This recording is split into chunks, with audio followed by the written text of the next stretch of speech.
ఒక ఇంటికి పునాది అవసరం అంటారా కాదంటారా? అరే కంటికి కనబడదు కదా, మట్టిలో పాతుకుపోతుంది కదా అని చెప్పి పునాది అక్కర్లేదని ఎవరైనా సరే ఇల్లు కడతాడా? కట్టాడంటే 2 రోజుల్లో ఇల్లు కూలబడిపోతుంది, అవునా కదా?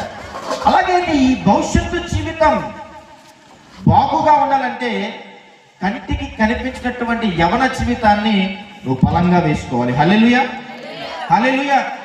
యవన కాలంలో శరీరం ఉందని, ఆరోగ్యం ఉందని, బలం ఉందని, జ్ఞానం ఉందని నీకు నచ్చినట్లుగా తిరిగేస్తే వృద్ధాప్య దశకు వచ్చేసరికి దాని ప్రతిఫలం శూన్యంగా ఉంటుంది.